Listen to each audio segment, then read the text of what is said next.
Hello and welcome to the CRM Zen Show where we talk about all things Zoho. This is episode 189, March Finance Madness, recorded on March 11th, 2022 from Zenatta Consulting. I'm Brett Martin. And I'm Tyler Colt, and let's get right on into the show. Yes, we shall. We are going to start out with our announcements and events. Next week we're going to do the Zoho Desk full product tutorial. Tyler, I know you were working on that. So that will be a good tech one. is coming together here today. Should be a good walkthrough, kind of cover all the big hitters that you need to know as you get started with Zoho Desk. And since our 2021 one, there's kind of a full UI overhaul. There's all sorts of things that have happened. So it's been a big year for Zoho Desk, and we will talk about that. And as always, if you want to find out any information on any Zoho events, whether they're by us or by Zoho or other partners, we try to put them all in here. You've got a couple more coming up. You've got a Zoho user group virtual meetup for March 20th. It's going to be Sales IQ for effective engagement. And then they're also doing one on March 31st, the basic of e-signatures and Zoho Sign. So you can register those. Just go to zenatta.com/events. And that is where you can get all of the information on the latest events that are going on in the world of Zoho. And with that, let's get right on into the news. Let us do it.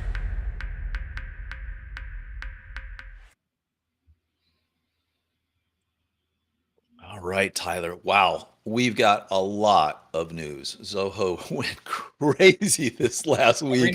So we will try to cover this inside. What's that? But every now and then it seems like it stacks up. You know, you've got a couple weeks that are quiet, and then 50 stories come out all at once. So this will be a meaty show here today. Yeah, out of control, really. It's crazy. So, all right, we'll start with, there are some enhancements in Canvas. We don't talk about Canvas a lot. If you're not familiar with it, it really allows you to completely customize the look and feel of every single page inside Zoho CRM. You can do beautiful layouts, and you can do it. And they've made a ton of improvements on this over time. And if you want to spend some time doing it, and you've got a really good design element, well, this is a great tool on the back end. They've added two new things. They're pretty cool: reusable components and style presets. What does this mean? Well, it used to be, if you're watching us on YouTube, they've got an example of the leads module and the deals module.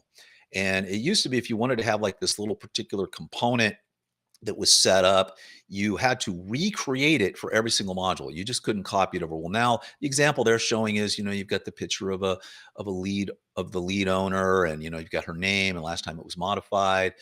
Maybe you want to know that information. And then you've also got the, now that if you go to the deals module, maybe you want to recreate that same information. Who's the deal owner? Who created this? Well, you can do that now. So you basically can just save that element, and then it just pops right on over into the deal. So you can just put it into each module. You don't have to rebuild it every single time you're creating a Canvas view in a different module. So super, super nice. You can also do it with things that are in their gallery. So they've got a gallery that's got all kinds of pre-formatted things. You can use those as reusable components now. So it's going to make building out your Canvas views a heck of a lot easier. Yeah. Additionally, you got style. So maybe you want to, you've got your colors and your look and your text and your feel. You can actually do a style preset to a page. So it's going to apply all those. So it's great. I mean, just really nice improvements, Tyler. Yeah. I mean, I think the big kind of thing that keeps people from using Canvas View is just that it is kind of hard to set up. Kind of missing some of these like user experience tools out of the gate. So I think they're working on the right stuff here with Canvas. I mean, just as it gets easier and easier to actually make one of these look how you want it to look, I think a lot more people are going to get into it. And though these seem like minor updates, they really would save a ton of time for building out these modules, because you very well might want that kind of, record owner snippet to be on most of your Canvas views. And that could very easily become leads, accounts, contacts, deals, vendors, custom module entries. And if you want the same exact kind of look and feel on every single one of those, you would have had to go setting by setting by setting before some of these came out. So great job to the Canvas team. I mean, I think stuff in this vein is like exactly what it needs to kind of become more user-friendly and widely adopted. For sure. For sure. And then projects got some new features. They're mostly around importing users. So let's say if you don't know, in Zoho projects, you can actually have external users that are in the portal. So maybe you're working with a company, you've got a project, you want to have some of their people in on this project, they're doing certain things.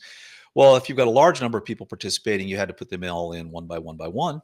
You now can just import them all from a CSV file, making things pretty easy. You also then can do some mass activation or deactivation of users. You used to have to do that one at a time. Now you can choose 4 or 5 people, just go ahead and deactivate them. Maybe their part is done, so you want to take them out.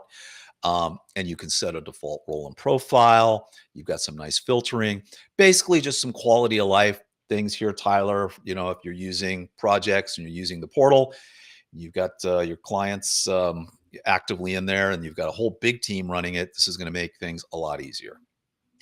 And I can imagine too, especially with the like importing of client users, it's probably pretty common that your client might send you all of the people that they want to be included on a project as a spreadsheet, right? So kind of just being able to drop them directly in and get them set up is great.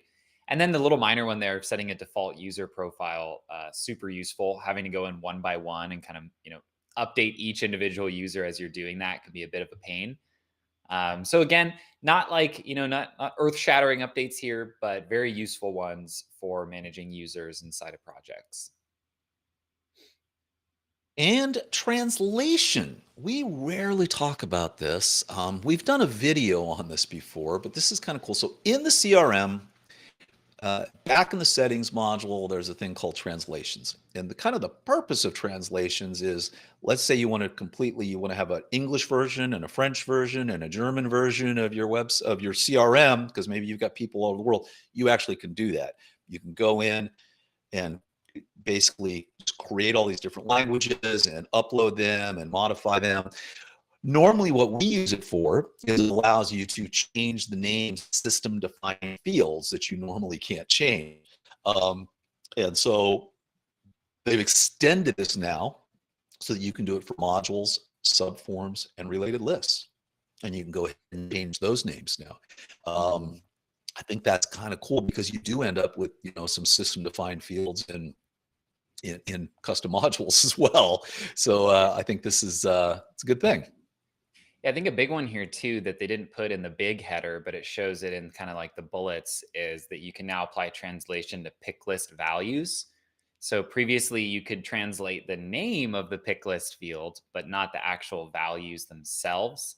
So now they're allowing you to do that as well, both in your standard and custom modules. So super useful. I mean, you kind of need this stuff. Like you're saying, Brett, we do this all the time to actually change some of those default names. The classic one is the account has a billing and shipping address in it, and the contact has a mailing and other address. And a lot of people just Right. want to standardize those, right, between the two modules. So you can use translations to do that. But very useful tool, especially for distributed teams nowadays. Everything is remote. Lots more people kind of working cross borders, I would imagine, and cross languages inside the CRM. Yeah, I can't imagine the amount of work though to To build a do this, translation yeah. from I would scratch. I would assume If you- for a lot of the default stuff, it probably does it for you. But if you've got a bunch of custom fields, it could definitely take a little bit of yeah, labor of love, I guess, for your employees there to get yeah. that all translated over. And they give you a little example here. They kind of show a little text file. But imagine this is just an extremely long text file where you're going in and you're changing the overall name. So it's anyway, really cool part of Zoho, kind of a hidden one, and nice to see that they've extended that out. All right, and now a kind of a quick little Zia thing here. By the way, one of the titles for this show was going to be, the suggested ones was Zia Pet, which I thought was great. We're going to have to use that another time. This is a Yeah, classic. that one's going in the Greg backlog. came up with. That one's good for another day. Anyway, you've got different notifications for Zia now. You've got a Zoho Click bot message, which, gosh, I thought that was there before. I guess not. Slack. So if you're not using Click, Slack it's basically the same kind of product for internal team communications, and automated email notifications via Zia. So these are just kind of out of the box things. I think you could accomplish this before with some code, right? But now Yeah, I mean, it's now kind of you, a it's kind of a confusing update. Kind of what it's looking at is that like you're already receiving these click notifications in Click. Now Zia will notify you of your click notifications or your email notifications. So it's like its own little mm, notification interface where Zia is using machine learning to try to guess what you might need to be reminded about. And they're essentially including now like click messages, Slack messages, or email into that automation. ah, okay. So So that's I with a read that little minor completely wrong. difference. Yeah. Yeah, it's not a minor difference. It's a whole different thing. I'm Anyway, gonna bail you out. I guess there'd be some, what's that? Said I was gonna bail you out there, but yeah, it was pretty Yeah, well, different. thank you. Well, you did. You did a nice job. I appreciate it. All right. And this one is, boy, I read this. I was so excited, Tyler. This is refine lookup records easily with advanced filter options in CRM. Yep. So, what everybody thought this was is that you basically, if you ever use a CRM and you want to do a lookup, it's not particularly intuitive, right? It's kind of give you everything that's in the CRM sometimes. It's not even alphabetized. It's just kind of this kind of strange how it does it. Um, and so, but what this is just more filtering of lookup record Mm. internally. Um, and that's neat, but I can't quite figure out what, I mean, I guess this is nice, if you just wanted to do some internal filtering in the Yeah, CRM. But as if it's a you step read in the this right article, direction. Yeah, it's a step in the right direction, but it's not quite the end state. Now, I know they are working on the thing I'm going to talk about in a second here, but essentially what this is doing is like when you click on, let's say you're in a deal and you have a lookup field to the contacts module. Well, when you go in and actually fill out that lookup field, this gives you the ability to pull down a list of all those contacts, filter them maybe based on role or title, right, to make sure that you're selecting the right one. So this is still kind yes, of asking the user to apply the filter as they're making the lookup, uh, basically as they're filling in that field. Definitely nice yes, to have, right? This is better than it was before because oftentimes maybe you've got a deal and you have a one lookup to a contact for the customer, and then maybe you store a bunch of lawyers as contacts as well, right? And so you have a second right. lookup called lawyer name, right? And so now when you go to fill in lawyer name, you could quickly filter that as a user and choose to only see people who have contact type as lawyer. Really, the tip of the mountain here, kind of what we really want from this is to set up those filters as a default. Like I'd like to Right. create a lookup field and say only show records that match a certain criteria, and don't ask the user to have to filter that. I know that's kind of in the roadmap. They're that's a tricky one. It's possible over inside a creator, I think, with a little bit of code, but I know they're working on that big switch and kind of the big functionality that you see a lot of these comments talking about on the post. Yeah, I mean, I think to put that in like concrete terms, you're a realtor, and maybe in your record you've got appraiser, escrow officer, and these are lookup fields, right? When you create that appraiser lookup field, you only want to show people whose maybe contact type is appraiser, right? And that they wanted to be able to do that actually in that lookup, and the same Yeah, I for want to escrow officers and the configure it rest. that way on the back end, right? And not show any other options that don't match. Yeah, I mean, there's a lot here. You're basically going through and creating your filter. Oh, I want this, and this. Yes, it is helpful, right? I mean, It's it better it than it this was, is but it's helpful. Better than yeah, it was. Better than it yeah. was. The response from the Zoho community is ugly. They're just all over this. They're like, we waited forever for this, but this tells me that okay, they're thinking about it, maybe, right? And Yeah, they we'll get I don't know if we're allowed to say they have indicated that that's on the roadmap. Kind of what a lot of people are talking about, the pre-filtering of lookups by by the admin, kind of configuring them to only show certain things. yeah, Yeah, that is on the roadmap, and we can't getting wait that for it. click. It's gonna be fantastic. Yeah, it's got to be nice. All right, and moving on with the news. Zoho Analytics. Tyler, you got some new connectors and some other things. What's your thoughts? Why not? I mean, the more connections, the better, right? Into Zoho Analytics. One of the cool kind of edge cases, or not, it's not even an edge case anymore. One of the use cases that we found with analytics lately has been anything that can be connected to analytics is pretty easy to get anywhere else in Zoho.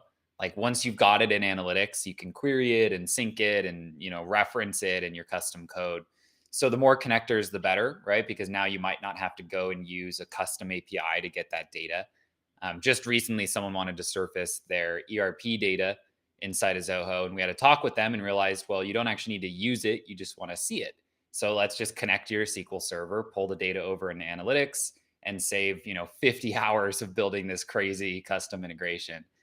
I do want to highlight here a couple nice additions to the finance data. Up above, if we scroll up just a little bit here, they've added a couple new objects that'll come in with finance. So they're now adding a invoiced estimate table, which is basically a table that will help you connect. If you had an estimate and maybe your company doesn't use sales orders and you go straight from estimate to invoice, previously in analytics, there wasn't a good connector to join those up. It kind of relied on having a sales order in order to be able to do that properly. And then they've also done, this one's great, a purchase order and sales order mapping table. So that if, let's say, you put in a sales order and you were back ordered on that, or maybe you're drop shipping, where you're actually creating a purchase order for each sales order, they're now going to give us a mapping table so that you could report on, metrics that bridge across those two records. So those are really nice. They might just seem like little bullets there, but for a lot of reporting use cases, those little mapping tables are a godsend because they allow us to connect data sources from various different records inside of the app. And then lastly, there's a couple little things here at the bottom, exporting data or reports to other workspaces. Based on how I normally use analytics, I don't see myself using that. But copy a workspace with the data source is great. You might want to have kind of like a sandbox workspace, get a bunch of stuff set up in your main one, and then kind of copy it to this other and play with it more without kind of interrupting people that are using the actual primary workspace. So they just keep chugging along when it comes to Zoho Analytics. One of our favorite apps internally, and one that I know Zoho has a pretty serious commitment to kind of continuing to build and improve on this. Well, it seems like at least every other week, there's just, I mean, this update's huge. It goes on and on and on. If you're watching us on YouTube, I'm just scrolling and scrolling and scrolling. We could do a whole show on this update, I think. But they just keep the team they do great stuff over there, and it's a great tool. Absolutely. I think we Well use it thought for out. so many different things. So many Yeah. things it's intended for, things it's not intended for. I mean, it's a real workhorse. It All absolutely right. is. And over at Zoho Rider, man, I tell you what, the Zoho Rider team, they're doing such cool stuff now. Date-based conditions and filters. So basically, you can do if-then statements and else statements inside of Zoho Rider, where it's looking, into the record, and then so this is different than if-then statements. This is basically doing else statements, where it's like, if it's this, then do that. I mean, it's just Yeah, and what it they've just done seems too with like it's that is so cool. that previously those if else statements were kind of looking at like, you could send a date into them, but really they were mostly used for like text values, like if deliverables contain CRM, then show this section. Right. What this is kind of doing is like if this date field is in the past or is more than 7 days in the past. So they've added those like date based conditions and criteria, which is awesome, right? So that like, let's say you had some type of notice that you were going to send on a record and it was either an upcoming payment or an overdue payment notice. You could actually just make one button or workflow to send that. And based on the date, and if it's in the future or the past, it could conditionally choose the right like language to use. Super, super nice. They're also allowing to filter out by date as well. So you're able to actually filter or set filters in your merge criteria. Super nice to have as well. So seems like kind of a date-based update here for Zoho Rider. I know Yep. that they added these if-else statements, I think kind of quietly added them last year. We've found Yep. just oodles of use cases for these, and this just kind of gives us one more. Yeah. Well, they had the if then. Isn't the else new? Because it was if then, and then I think the else. I mean, I know we Mm, had the if then statements, but I don't know. Nice. And then the filters is great because if you're bringing in a table and you want to drop it in to be able to filter by date now, I don't know, the writer team just continues to impress me across the board. yeah, especially the way So, that Writer ties into CRM for all these automations. It's a nice little ecosystem they've got going there. yeah. All right, we have a slew of finance updates, hence the title of the show, March Finance Madness. They always do this, you kind of get the monthly updates where everything that came through. But they sometimes these things are kind of announced, right, ahead of time, and there's some redundancy here. I know was the webhook was announced. I know we've been talking about this recently. Well, this is a this is an interesting one. So this is creating an incoming webhook into Right. Zoho Books, which is, normally it's something we'll do with Zoho Flow. Zoho Flow is one of the places inside of Zoho that I can create an endpoint for a webhook. A webhook for our listeners is essentially like a URL that a piece of script or a program can send data to essentially make stuff happen. Um, and what's happening here is that they've given us a way inside of Books to create a custom endpoint in essence. So maybe they're going to send me data and it's not data that needs to create an invoice or, create a package, right? Because if I needed to do that, I would just use the existing API endpoints that Books provides. But maybe, they've got an example here that I think is a good one. Maybe you're getting some feedback from a third party system and you want to get that feedback into Zoho Books and connect it to an existing invoice.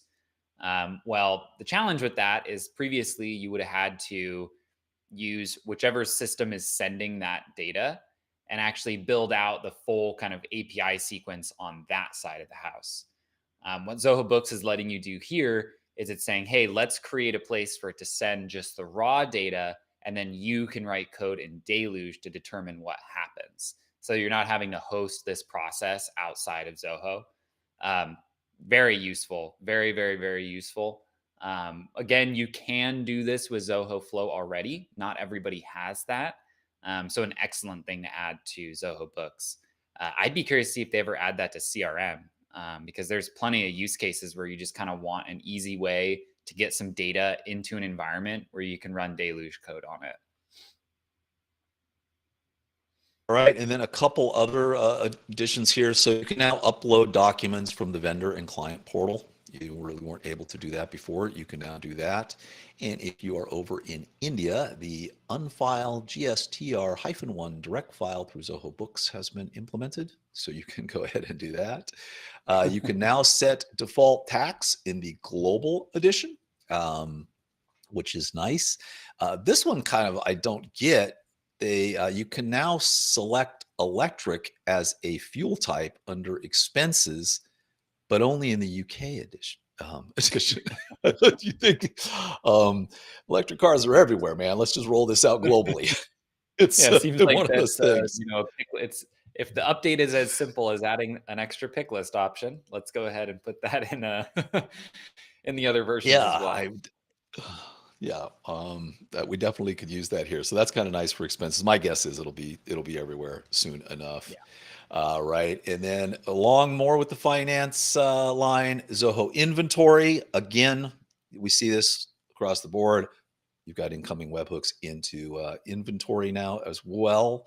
And you can now configure default tax and inventory as well.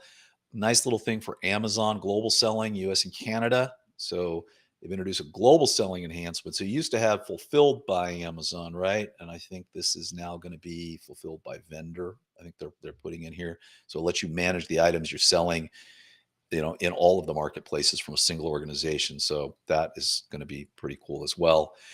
And then auto scan to upload documents such as receipts. You can do that automatically. So they've added that in as well. So some nice little updates to inventory. Moving along with finance, Tyler, Zoho subscriptions. this is kind of interesting in reading through here. You've now got you can toggle proration. So you can have prorated billing. You can apply flat discount coupons when you're prorating. Um, so I guess you can enable it and disable it. Did you have this before? You No, had you did not proration, have but you this couldn't. before. You Yeah, did you not. had Okay. proration before, but it wasn't a choice. If you were using Uh, subscriptions, you are prorating. There was no option before. And as we dig into some of these proration items here, I have to throw out that one of our other show titles this week, I think my favorite was Prorates of the Caribbean. Just a shout out to Greg. Truly an inspired week for our choices of titles. So yeah, previously you did not have the option to not prorate. Subscriptions was always going to prorate your billing. And now you can actually turn that off. nice. All right. Very And then also a whole bunch of new reports. Average sales cycle, upgrade, downgrade, trial to live conversion reports, active trial That's a nice reports, one, by the way. inact. The Yeah, it trial to is. live conversion is one that we've had to sort out with some real complicated SQL in the past. That's a nice one to get just added natively to the reporting tool here. And also hosted payment pages. You can now have multiple templates, which is Very nice. really nice. Very, Very very nice. So if you're not familiar, uh, you basically can go ahead and set up a payment page. It's going to give you a little bit of JavaScript. You can embed it in your website, and but you were kind of stuck with, you know, uh, one template and Yep. one language. So now you've got multiple templates, multiple languages. Super, super nice. Um, and the customer portal sign up has been made a little more streamlined. So it's kind of nice. Little button just to sign up and go directly into the portal. And as they did over in what was it, inventory? I think we're talking about. You can now share Yeah, documents from the books. portal. Yeah, A lot or of those books. updates, when they get Share added to documents. one part of finance, they basically get added to all of them. So I think pretty much most Yeah. finance apps, you're probably now able to share documents. And then one more big finance update. This is for Zoho Inventory. This is interesting. You can now For integrate Invoice, with QuickBooks Online. What's that? I think this is for This is for Invoice. Invoice. Inventory, Just yeah. for Invoice. So, yeah, for Invoice, you can now, did I say inventory? For Zoho Invoice, you can now integrate with QuickBooks Online. So this is going And this to, is an interesting one because this actually exists inside of Zoho Inventory as well. Not Zoho Books, but Zoho Inventory. We have seen, I'm going to put an asterisk on that. We have seen weirdness in that integration in the past. So if you are looking at turning this on, just make sure for the first little while, just check all the various, like journal entries that are being passed across to QuickBooks. Just make sure they're all lining up to the right GL codes that you kind of intended them to go to. Because we have seen a little bit of squirreliness in terms of just where all of those entries go. And that's referring to the inventory integration for QuickBooks. I would imagine this one for Invoice is probably a lot simpler, so you might have a little less chance for weirdness. But definitely just keep an eye on that as you start using it, because of course anything going into QuickBooks is pretty important, and you want to just make sure that nothing's getting misaligned or lost in translation don't, there. don't we handle most of this with API ourselves? We just kind Yeah, of build it generally we out to just the customer. determine like based on what happens in Zoho, when does QuickBooks need the data? Because QuickBooks has a robust and very useful API. So we generally just do it ourselves. Yeah. And then the rest is the same. The upload documents to the client portal, default tax, electric vehicle only for the UK. You've got that. So again, like you said, they kind of roll over. And if you need help with your Zoho books, any of the finance, inventory, books, invoice, all of it. We have a whole finance division over here at Zenatta.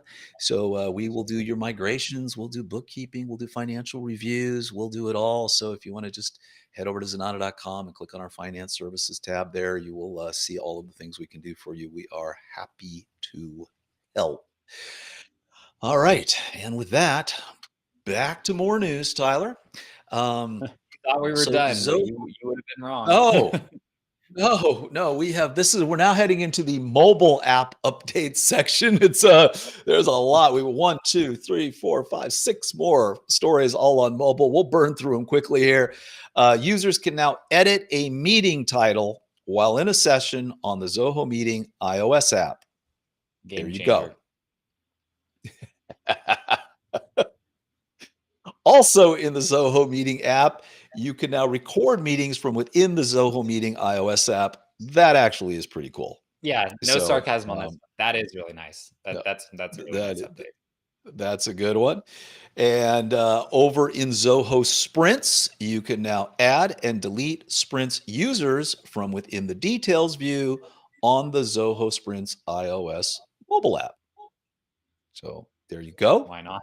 Pretty slick little update there.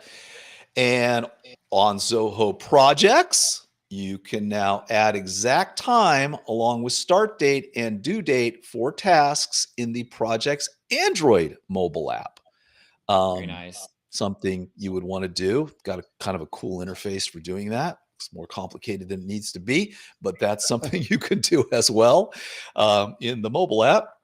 And moving over to Bigin, users can now select the template while signing up for Bigin within the mobile app. So what this means is when you're setting up Zoho CRM or you're setting up Bigin, and it's going to try to set it up with fields and things that you might need. So they've got, you've got one where it's, hey, basic sales pipeline. Maybe you want to do it for real estate, insurance, legal, recruitment. You've got all these in you couldn't do this from the mobile app. So if you were actually signing up for Bigin from the mobile app, which a lot of people do because it's a simple pipeline management tool, you would just kind of go with just the basic overall setup.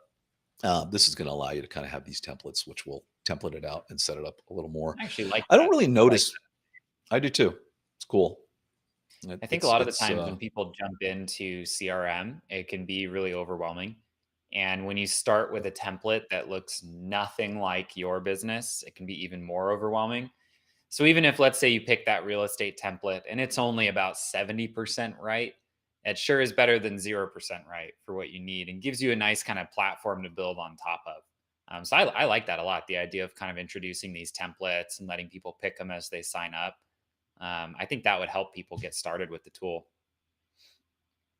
Yep. And all of these news stories, I mean, virtually all of them that we get come from the Zoho community and the Zoho community forums. That's where Zoho posts these things, and that's where people can basically participate. And there are some people that just do a really, really great job in these forums. They're always there helping people. And Zoho has announced their MVPs for 2022. And so you've got what do we got here? 9 people that are the MVPs for 2022. So shout out to all of them: Michael Trow, Damian Cregan, Kevin Flynn, one of our favorite people. There we go. Very nice, Freddie. Denise Gordon. Anyway, you got them. They're all on the screen. You can go check them out. So congratulations to these guys. They really do make the, they're really helpful. Some people are asking questions inside the community, and these guys actually spend the time to go in there and help them out and answer their questions. And they do an amazing job. So it's nice for Zoho to recognize them, huh? And if any of you MVPs are listening to the show, we are always hiring. Yeah, exactly. Just Tyler@Zenatta.com. Just get in touch. That's right. All right. And then with that, Tyler, let's go to the implementation of the week.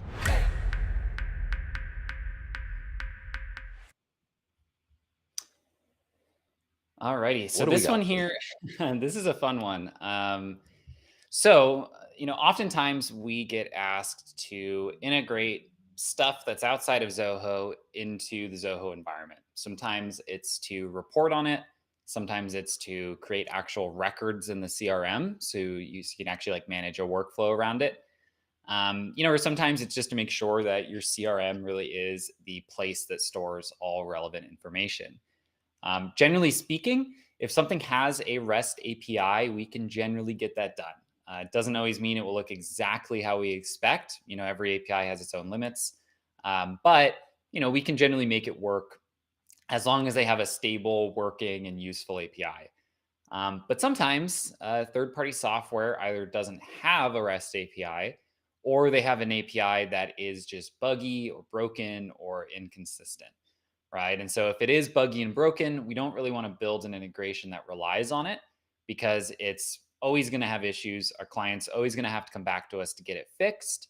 And we don't really want to put that stress on them or kind of make them rely on us just to keep fixing something that really should have been done the first time, just because of this third party API that just isn't quite working.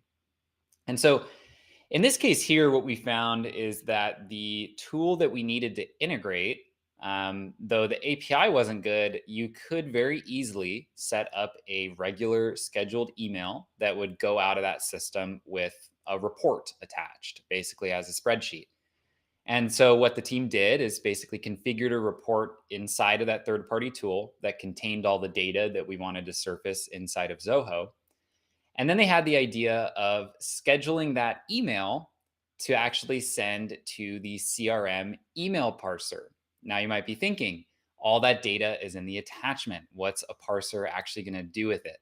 Well, the parser will do just about nothing. All that the parser is doing in this case is receiving that email, creating a custom module entry, basically called like parsed data. That module entry has one field in it, which is basically the subject line of that email plus the date. And then the attachment from that email.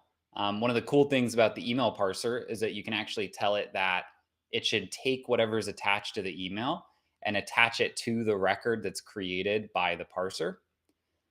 So, the email hits the parser with this spreadsheet. It creates this kind of arbitrary record that just has a name and an attached file. And then the team runs a function once that record is created to basically get that file, which in this case was in XLSX, convert it to a CSV, and then upload it over into Zoho Analytics, into a kind of running table where each time that this function triggers, it adds these rows to the bottom of that table. And so now, as we kind of mentioned earlier in the show, we now have it in analytics, which means if we want to sync it over as a record into CRM, we can do that. If we want to just keep it in analytics, but blend it with the rest of their Zoho data, we can do that. But really the key use case here is just that, sometimes APIs aren't good or stable, or they might just not give us the data that we need. So this is just one other way that, of course, if they have a good API, you should do that. But in this case, they didn't. And so this is one other option where, as long as that email can be scheduled with the report containing the data that you need, then the CRM can basically read through that file, move it to analytics, and then make whatever we need to have happen to that file. Wow. That Definitely is, a bit of a weird one. oh man, our little team of evil geniuses. I don't know who Yeah, came up with this one, but yeah, it's this just is great. yeah. It's funny. We were talking about this the other day. Like, our devs come up with things that I just never would conceive. I would never have the idea to solve this way, but it works like a charm, right? And it's replicable. So if a different service, we had this same issue, we kind of have this tool now that we can use to, take that data and get it where we need it to go. Just amazing. That is great stuff. That is great stuff. All right. And with that, let us get on to our read. Comes from CRM Buyer. It's a long article by Jack Germain. This is Better Insights, Improve Customer Journeys. And what they're really talking about here is, what do your customers think of you? And, how much do you know about your customers? What I like about this article is you kind of get down to, they've got some really interesting, they polled, 300 business decision makers and 1,000 customers. And, they asked the customers, do you believe companies are aware of your current level of happiness with them? And, 14% oblivious, 22% unaware, 44% somewhere aware, and 21% were very aware. And then, what is the most frustrating part about resolving an issue with a company? Being ignored. and having to repeat myself to multiple departments, length of time to get resolved. These are all things you would expect. It's an interesting article though, and I think worth the read. As do you really know your customers? What can you do to get to know your customers better? And CRM Buyer coming up with a nice one here. So nice article, I think, Tyler. I don't know if you had a chance to look this over. Yeah, I mean, I think these guys always put out good stuff. I've noticed with CRM Buyer, they include a lot of data, which I always like. And they actually point Yep, back to, I think this data was gathered by Insightly. it I was believe they CRM. actually have a kind of CRM tool. Yep. So great data. I think pretty unsurprising that a lot of customers kind of feel like you might not know if they're happy or sad. I think most of the time brands really only get the main opportunity to learn that when a customer is upset, right? Because generally people that are really happy are less likely to just tell you, "Hey, I'm really happy, everything's going great. I don't need any help right now." Right? Whereas someone who's upset is obviously much more likely to get in touch. So it can be tricky to really try to understand that and kind of track how people are feeling about your brand throughout that customer experience. Yep, good stuff. Thank you, CRM Buyer and Jack Germain. And with that, let's move on to what's new over at Zenatta.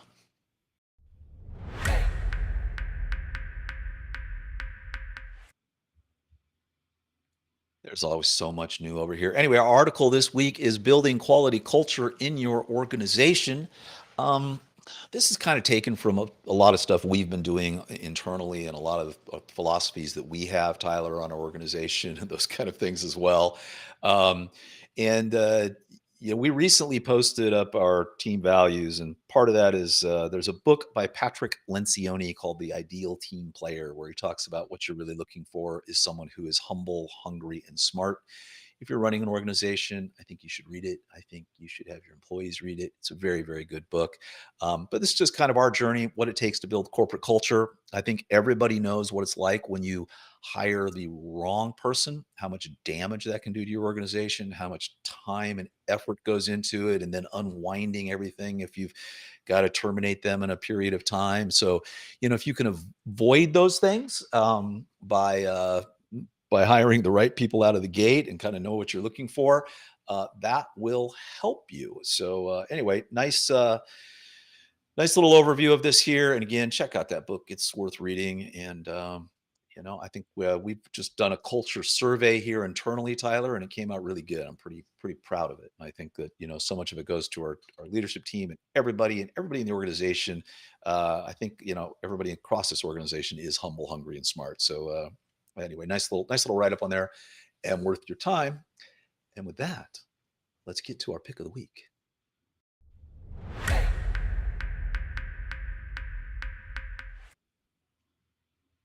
All right, we're going to talk about Sane Box. Little does the Zenatta team know, but this afternoon we're going to be talking about it internally in our meeting. And for those that want it, we're going to be rolling this out to all of them.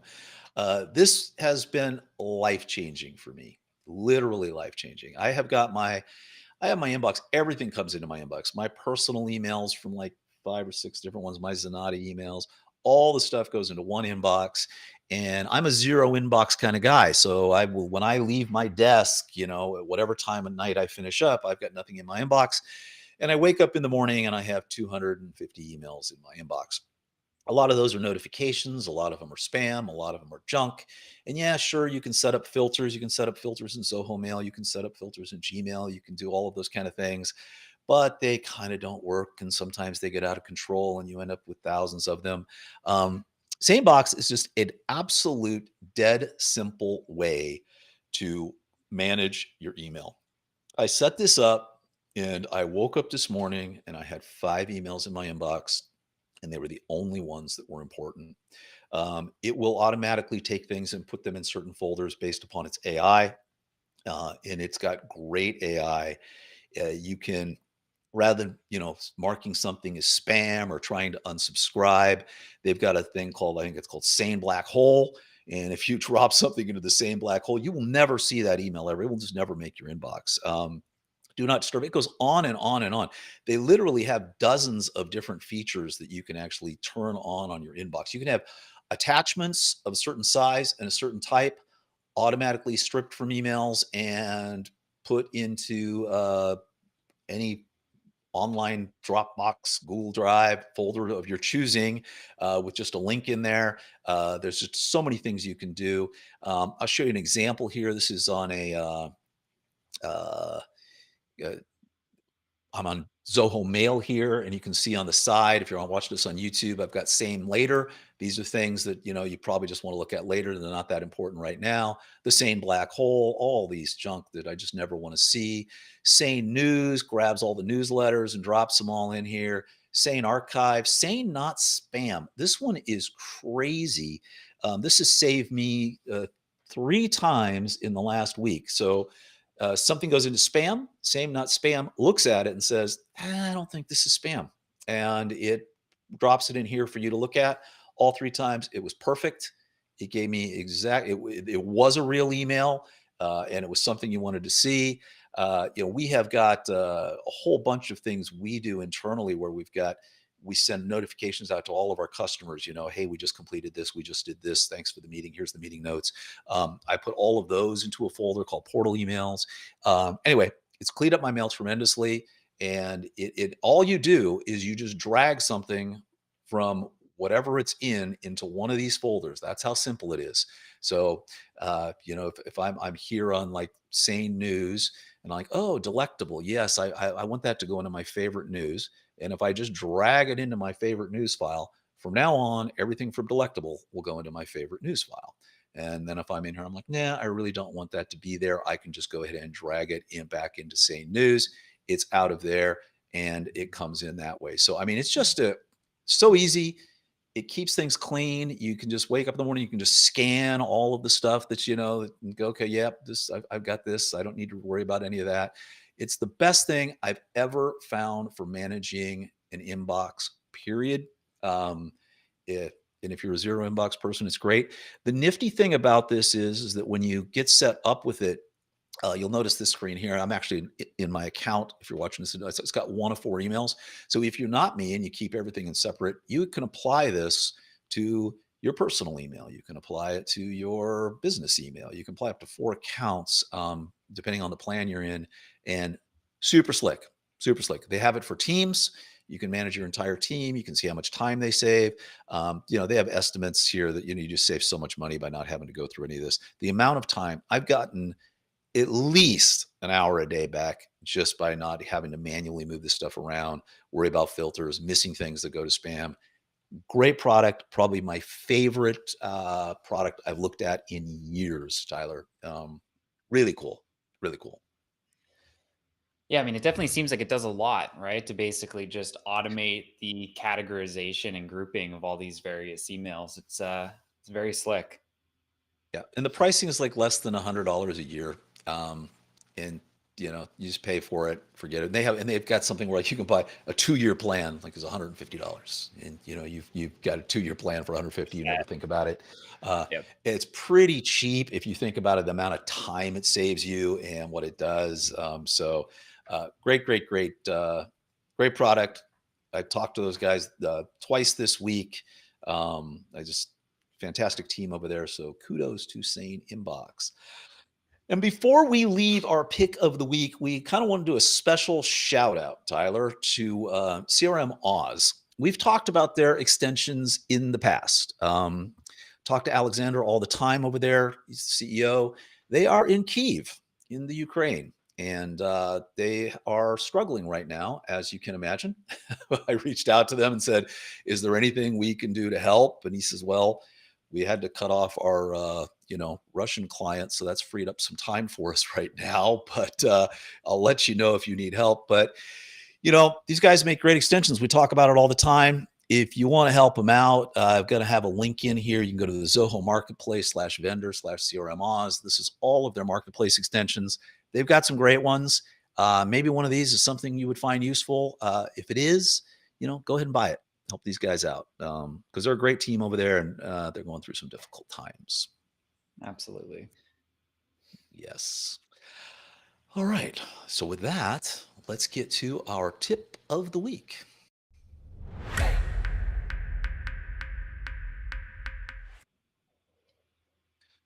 All right. Our tip of the week is yeah.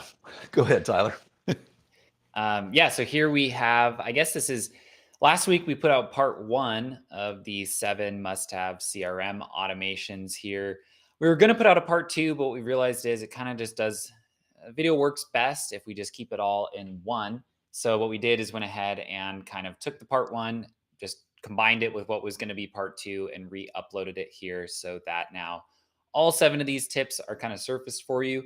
Everything from form integration, lead assignment, conversion mapping, doing your outreach cadence for leads, standardizing deal names, generating proposals automatically, as well as getting your pipeline reporting kind of dialed in. Those truly are 7 things that we do for almost every customer who needs CRM implemented. So definitely worth checking out if you are a CRM user yourself. Yes, and I apologize. We actually had over 1,000 views on this, but then we pulled it down and put it back up. But 324 views in like less than 24 hours. So shout out there to Mr. Hollywood. Great job getting that up. And as always, if you want to head over to youtube.com/Zenatta, that's where we keep all of our videos, and we'd really appreciate it if you subscribed as well. So there we go. And with that, it's time for some Q&A.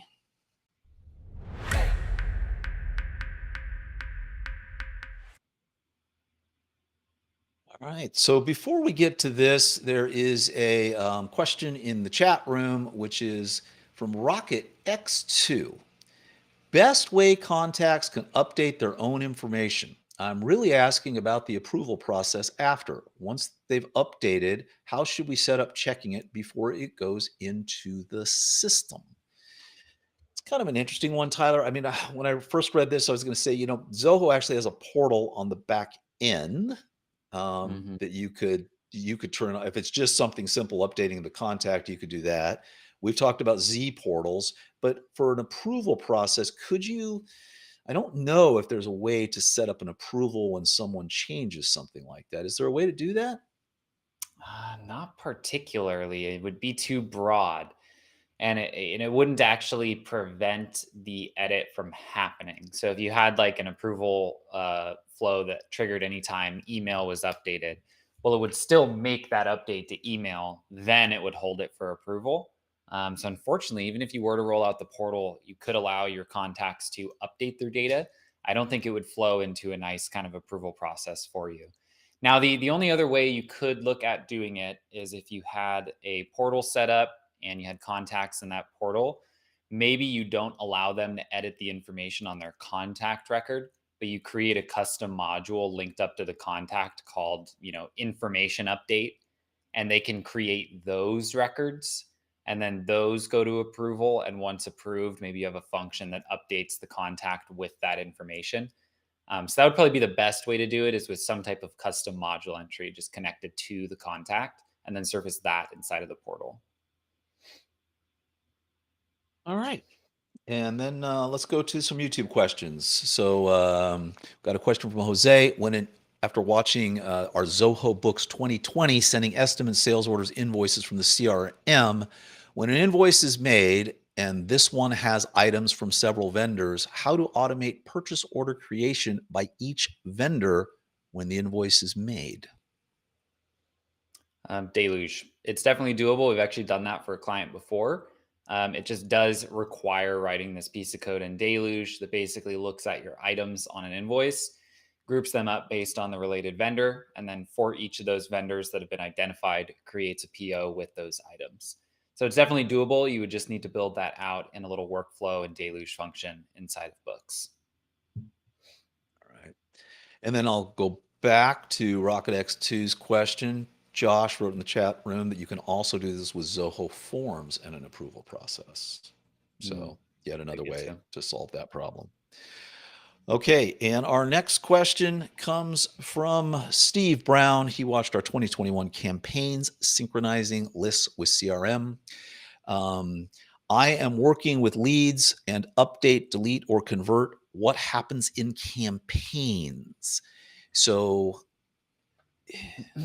if So for the update and delete, nothing. Based on the current sync methodology, they're kind of updating that sync as we speak. It's estimated to get rolled out any day now, basically, when they're going to be updating the CRM integration. Conversion's a little bit different when you set up your sync from the CRM leads to your mailing list. It's actually an option, I think, on the first page of setting up that sync, where you basically choose once they're converted in CRM, should they still be in that list or should they be removed? So that one you can set up just based on your sync settings. But the update and delete right now, I don't think really have an elegant way of actually making that update over to campaigns. Because they have not, they did roll out the fix for that, then they pulled it back, and that has not been re-rolled out. Is that correct? Yep. Okay. All right. Hopefully, they hopefully soon. We should probably get an update from the campaigns team as to when that's going to happen. All right. And then Mario Views watched our 2021 CRM beginner and advanced workflows. And he asks, hi, wasn't there a convert option for the leads module? I remember once I saw a workflow rule to convert my leads into contacts, accounts, and deals. Was it replaced with a create record option? If so, what happens with the lead once the rule triggers the creation of contact, account, and deal? I don't want to have duplicate records. I hope you can help me. Yes, this is a weird one. Really good question. The convert record option is still one of the actions you can do for workflows in a lead. It just doesn't show up for all of the different types of triggers that you might be using in a workflow.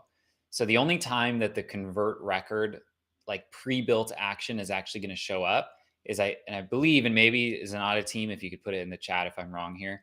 But I think it's only on field update workflows. So like specifically an edit workflow. I don't think it can contain create or edit as your workflow trigger. I think it has to be a edit workflow where you're editing a particular field. So it could just be the trigger that you've chosen that's causing that to not show up. But it is still there just based on the trigger that you've chosen. And the second part of your question is when you convert a lead, it just becomes a contact. It doesn't stay in leads anymore. So you don't end up with any duplicates that way. Yeah. All right. And then also, so Simon, after watching our 2021 campaigns, how to set up a workflow, asks, how do you get leads to go back into the workflow with the new version? My workflow report showed that I have sent email but never received it in my test email box. So I tried to create a new version, but the lead isn't going towards it. You parse this, Tyler? Yeah, so right now you can't. Inside of the workflows, you can't take a lead that's in a workflow and manually have it rerun on a new version of that workflow. You will be able to. They're working on updates to that inside of campaigns that kind of line up with the previous update we were talking about. But unfortunately, right now, there isn't like a re-enter into workflow button for a particular lead that's already gone through that workflow. But coming soon. You know, also on this, I mean, I think marketing automation, the new improved fixed version, is now in beta. So it's going to be curious. I wonder when that rolls, if some of these campaign updates are going to hit. It'd be interesting to see. All right. And then Wilson, after watching our 2022 CRM full product tutorial, says, great videos, webinars. If you teach everything in detail, will customers still approach you for training? Yes, they will. Yes, So they will, far, Wilson. So they far. still do. Yes. You know what? I think what we find is we want to put as much quality content out there to help people get through. And a lot of people, they just need basic stuff and they're doing it. And that these tutorials get them where they need to be, and they can get up and be using Zoho products and loving them. And then I don't know if they become fans of the show or they just start getting down the road. Everybody who has ever used any product, not just Zoho, says, gosh, I wish it would do this. And oftentimes it can do that, but it takes a little bit of skill and a little bit of knowledge. And that's why people keep coming back to us. So anyway, it's a good question. Something we debated a long time. And we've actually thought, hey, let's build an entire training curriculum and let's put it behind a firewall and sell it. And then we're like, no, we're just going to put it on YouTube because it tends to benefit us more. I don't know. All right. And lastly, we've got a Club Zenatta question. Tyler Cameron is asking if we can add task colors in Zoho projects to associate with their status. It only gives them the choices of 2, blue and green. It's under your Any other settings. choices? I think it's under like layout and field settings. And then within the task, you have to actually go into the task status itself. And then inside of there, you can set the color for each of the various statuses. All right. And that is going to wrap up a 1 hour CRM Zen show. Thank you, everybody, for joining us. If you have any questions or comments, head over to club.zenatta.com. You can drop them there, or you can visit us over at zenatta.com. As always, we'd love if you would follow us on your favorite social media platform and subscribe to us here on YouTube, as well as your favorite choice of podcast app. We'll see you next Friday. Man, that was a lot of good stuff this week, huh? Here. Now we get our smooth jams to play us out. I know we got it, but it's Club Zenatta. Zenatta. Club Zenatta.